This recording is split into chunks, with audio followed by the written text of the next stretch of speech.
Bom dia, galera. Sejam bem-vindos a mais uma aula de Biologia Frente C do Colégio Einstein. Galera, hoje a gente vai dar continuidade no conteúdo de biotecnologia. Na aula passada a gente abordou aí um pouco sobre a questão do melhoramento genético, a gente viu aí como é que é feita a clonagem, né, do DNA, utilizando justamente a tecnologia de DNA recombinante, e vimos aí um pouco sobre a terapia gênica e o DNA fingerprint, né, que é a impressão digital de DNA. Hoje iremos falar um pouco sobre os organismos transgênicos, vamos falar sobre o diagnóstico pré-natal e sobre o uso de células tronco.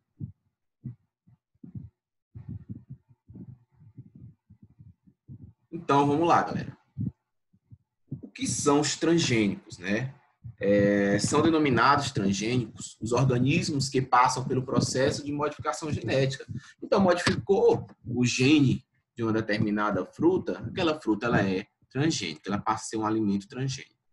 Ou seja, são organismos que contêm genes de outra espécie que foram inseridos via procedimentos provenientes da engenharia genética. Então, gente, aqueles que tiveram seu material genético manipulado justamente para provocar alguma mudança na estrutura ou na função daquele micro-organismo ou daquele determinado agente. E, claro, gente, essa modificação é visando melhorar a estrutura daquele organismo, né? Ou deixá-lo mais resistente a alguma praga, por exemplo, ou deixá-la com aparência melhor, né? O que acontece muito com os nossos alimentos do supermercado.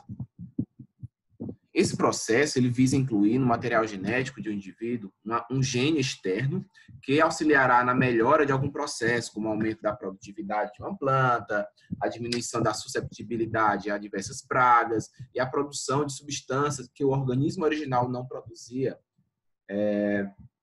Então, galera, como é que é feito essa modificação do organismo transgênico, né?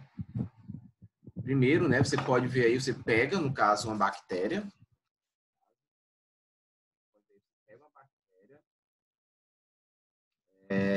Você vai isolar o DNA daquela bactéria.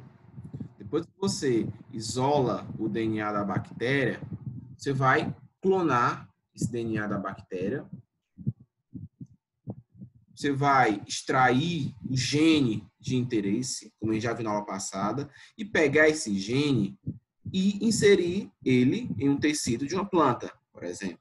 Aí a planta ela vai se desenvolver, ela vai crescer, agora é uma planta transgênica, ela vai se reproduzir. Então, gente, o gene inserido, quando ele se expressa no organismo que ele recebeu, tá aí, ó, o gene inserido, quando ele se expressa no organismo que ele recebeu, ele vai produzir uma proteína que antes não era capaz de produzir. E é claro que será copiado para outras células durante a mitose.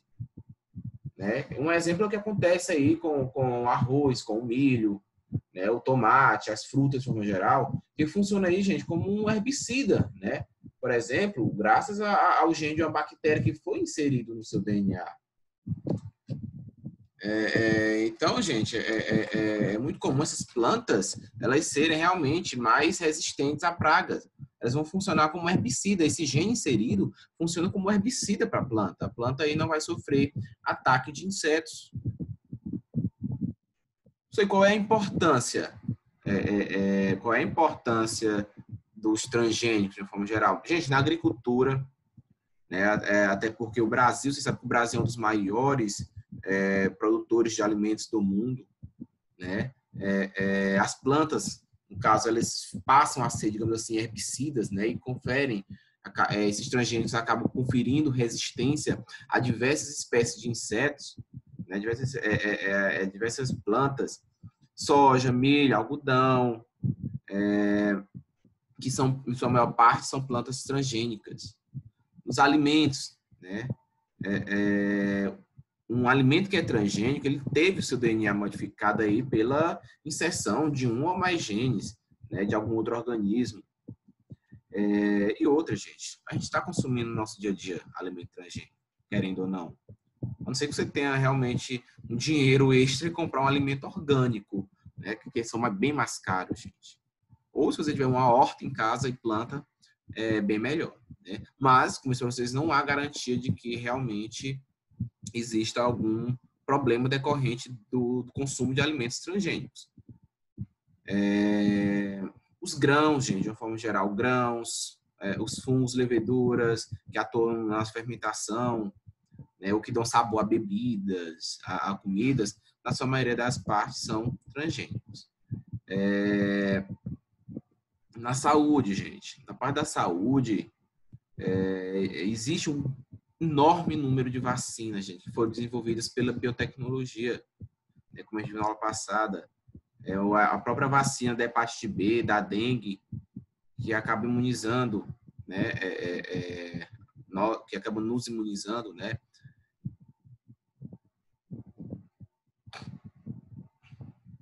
E outra, eu até falei na aula passada, se não me engano, da insulina, né, a própria insulina, gente, que ela passou pela essa etapa de biotecnologia e que inclui essa transgenia, né,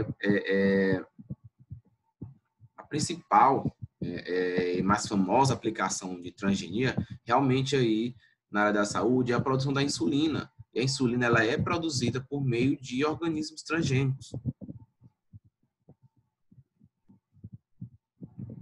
Vamos ver um vídeo, galera, e ele fala um pouquinho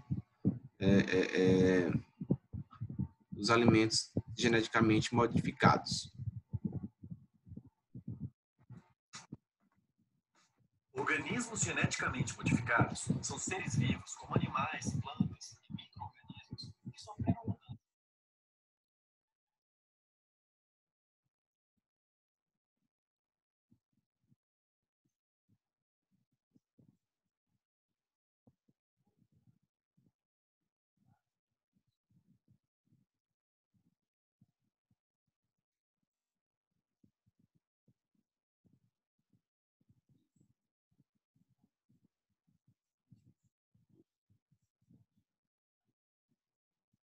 Quer que as suas plantações de milho gerem milhos maiores? Então preste atenção naquelas plantações que naturalmente produzem maiores milhos, onde sementes delas e assim sucessivamente. Com o passar de várias gerações, a tendência é que seus milhos sejam cada vez maiores. Selecionando organismos com características desejadas e favorecendo a reprodução deles, nós tomamos uma decisão sábia e começamos a adaptar genomamente vários organismos. Como já explicamos antes, fizemos isso com os cachorros também. Transformamos um campo de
pessoas são contrárias à modificação genética de alimentos mas toda efetivados como humanos outros eles para ficar na maior versão de natural porque uma modificação genética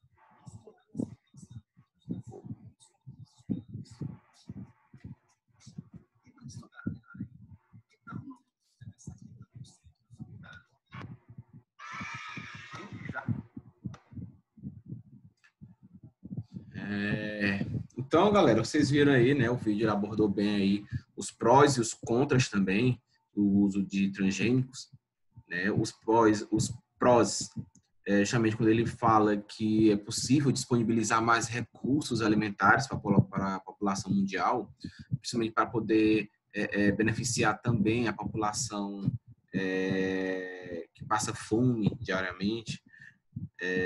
A gente também abordou aí no vídeo em relação que essa tecnologia ela pode, ainda não se sabe, né, ao certo se ela pode realmente causar algum prejuízo a médio e longo prazo, mas que possa ser que surja realmente impacto ambiental em decorrência do uso de transgênicos na lavoura. Por quê? Porque, galera, é provável realmente que haja um aumento da resistência de alguns insetos nessas lavouras, nessas plantações. E essa resistência, né, pode fazer com que aumente o uso de agrotóxicos para combater esses insetos. Outro receio, né, outro impacto ambiental que possa vir em decorrência do uso de transgênicos pode ser que leve à extinção de algumas espécies que são menos resistentes a esses herbicidas, a essas pragas nas lavouras.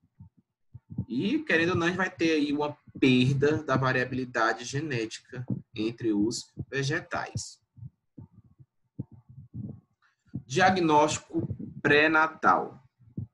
Gente, o diagnóstico pré-natal é geralmente alguns exames médicos que são realizados durante a gravidez. E serve justamente para poder detectar se há se o feto apresenta alguma doença, algum problema, antes mesmo de acontecer o parto. Por isso que já é possível diagnosticar muitas e muitas doenças em bebês recém-nascidos e até mesmo ainda durante o feto, durante a fase embrionária. Caso o feto seja portador de uma grave doença genética, o casal já pode preparar para criar um filho com determinada anomalia, uma vez que não é permitido no Brasil aborto por causa de anomalias no feto. Hoje, gente, se eu não me engano, eu acho que pode, se eu não me engano, já pode no Brasil. Essa questão aí, se você tiver um filho que vai nascer com doença genética, com anomalia, por exemplo, com anencefalia, eu acho que você pode realizar o aborto. A mulher escolhe. Tá? E existem, gente, várias técnicas, né, baseadas aí na biotecnologia de diagnóstico pré-natal. São muitas. Eu trouxe aí a amniocentese, mas existem muitas. Existe a pesquisa aí de células fetais no sangue materno, tem a ecografia obstétrica, você pode verificar o batimento cardíaco do feto, você pode rastrear de forma as substâncias bioquímicas que aquele feto também produz. Então, gente, tem vários e vários exames de diagnóstico pré-natal. Eu trouxe aqui a amniocentese. A amniocentese é justamente a punção da cavidade amniótica através da parede abdominal, feita numa mulher grávida. Permite a retirada de certa quantidade de líquido amniótico para fins de análise. Olha aqui, ó, realiza a punção lá na parede do abdômen. E eu vou tirar aqui uma certa quantidade de líquido amniótico, olha bem aqui, ó, que protege aqui o bebê.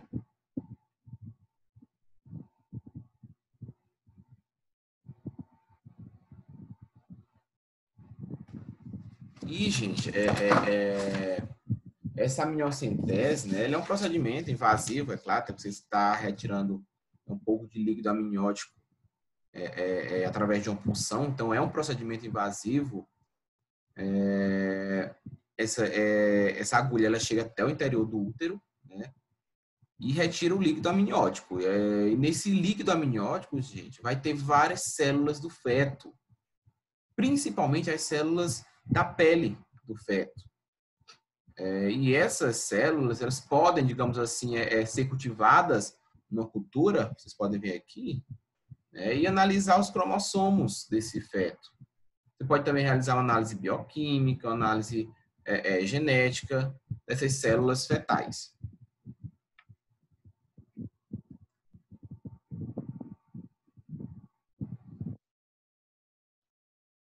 Vamos falar agora sobre células tronco, né? As células tronco, gente, são células que têm potencial para se transformar em qualquer célula do corpo.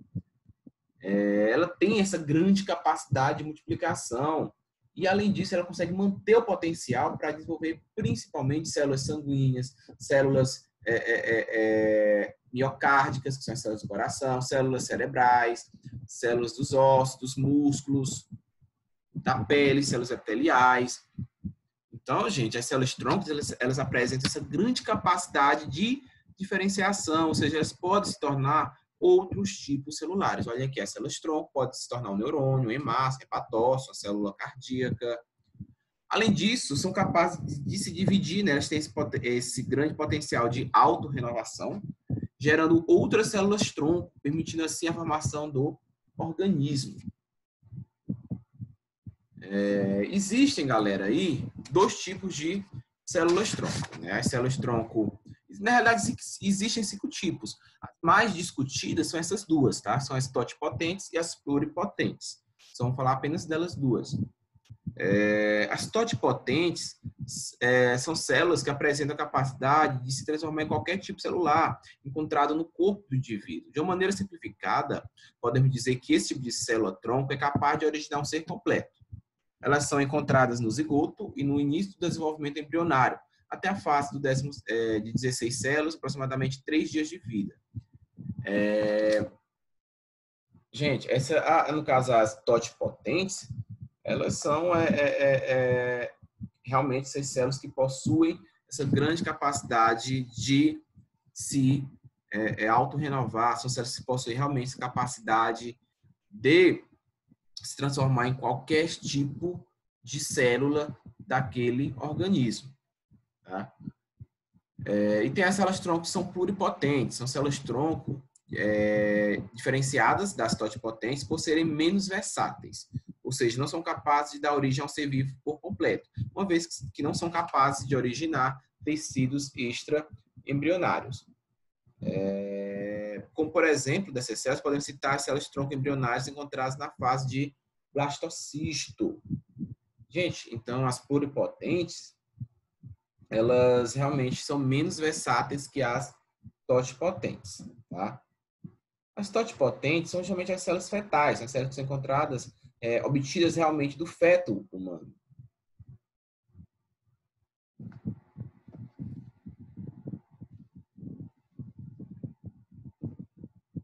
Gente, qual é a importância de se fazer estudo com células tronco, né? O grande viés, né, das células troncos é que justamente você está retirando aí células de um embrião, gente. Você faz, digamos assim, você pega o embrião e retira as células daquele embrião. Ou seja, a gente acaba aí como se fosse um suicídio, né? Um suicídio não, um assassinato. Você acaba matando uma vida que poderia surgir, né? Você assassinou o embrião daria origem aí a um feto que se desenvolveria e originaria um recém-nascido. Então, o grande viés, né, do uso de células troncos, que justamente você vai estar cometendo um assassinato, digamos assim, de certa forma, né? Mas as células troncos, né, ela tem importância aí quando a gente fala nessa capacidade de recuperar, por exemplo, pessoas que sofreram acidentes e ficaram paralisadas, ou então a gente pode criar alguns tecidos para serem transplantados e diminuir a rejeição desses tecidos. A gente pode encontrar cura para doenças neurodegenerativas. Então, essas células-troncos, elas possuem um interesse científico, justamente pelo fato de elas terem essa capacidade de se diferenciar em qualquer célula do nosso organismo. Porém, o problema mesmo é que ao extrair, né, essas células-troncos do embrião, você vai acabar destruindo o embrião. Por isso que essa pesquisa com células-troncos, elas são realmente proibidas em muitos países. No Brasil, eu acho que começou já a pesquisa, mas até antes era proibido. Na China, você pode, Japão, Canadá, são países, Rússia, se eu não me engano também, são países onde se há a pesquisa com o uso de células-troncos. Vamos ver um vídeo, galera, onde ele fala sobre as células-troncos.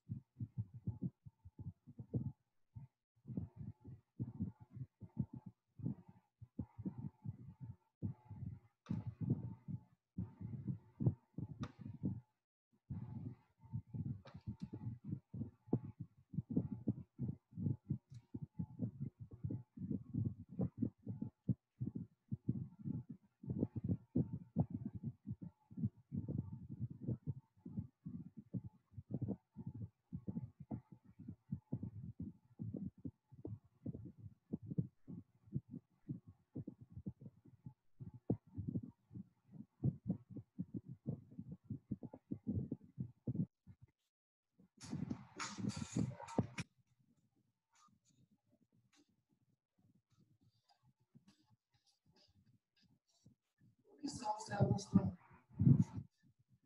As células-tronco são células que têm sobreviventes e a capacidade de se tornar conjunto de células.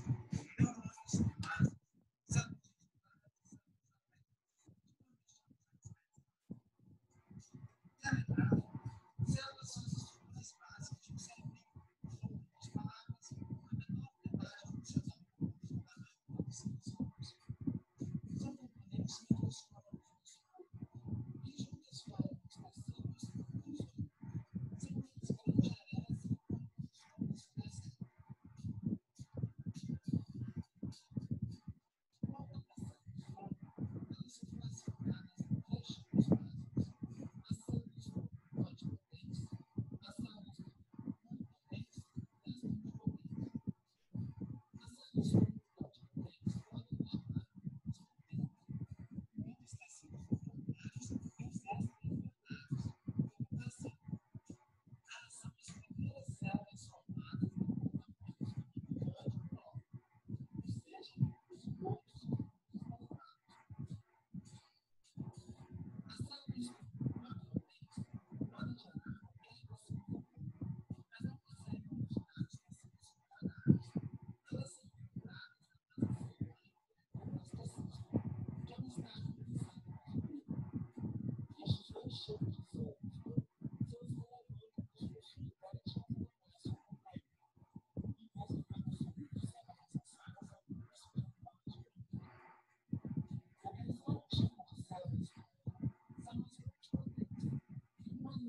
Galera, vou colocar outro vídeo aqui.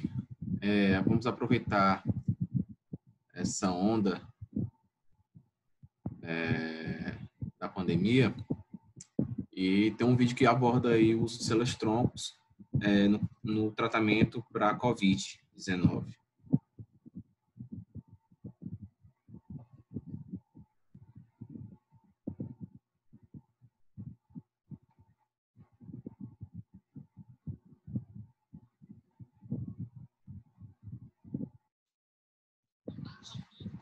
Cientistas brasileiros começaram um estudo com a aplicação de células no primeiro sendo realizado no Centro Nacional de Ética e Pesquisa, a AGI é a seguinte, mostra que são devastadora comum da paciente, a paciente, na época de aplicação de antirespiradores, são submetidas a um duplo injetável nos Estados Unidos no começo deste mês. Aqui no Brasil, a nova experiência para detectar casos mais graves chega neste ponto. Os cientistas vão estar sendo educados nos princípios de portões unicais, lembrando as atividades, material se identificado, isolado, cultivado nos laboratórios do Centro de Tecnologia Celular da PUC do Paraná. 15 pacientes vão participar do estudo, cada um recebendo um volume mínimo de células-tronco. A paciente de 10 quilos, por exemplo, seriam 120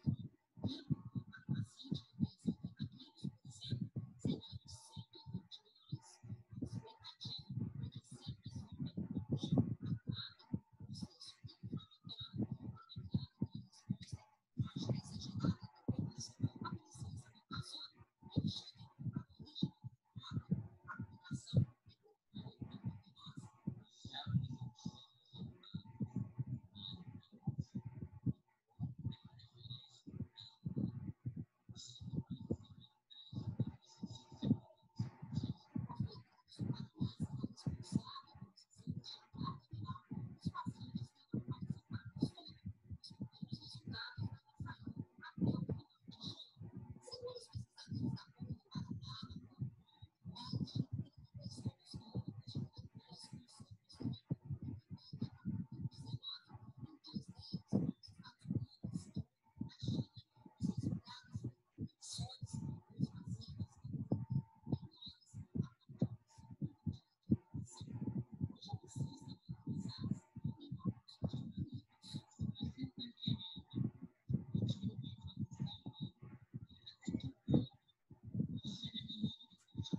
A aplicação é pulmonar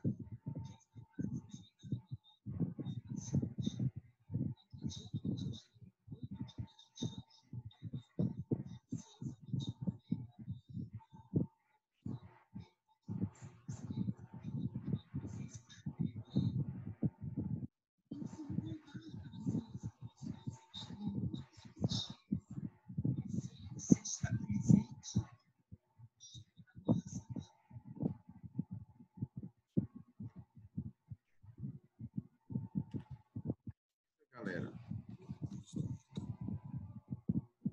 Então, galera, vocês viram, né, a importância de se fazer realmente a pesquisa com o uso de células-troncos. Galera, muito obrigado pela presença na aula de hoje. Bom final de semana a todos. Bons estudos e boa prova. Tchau, tchau.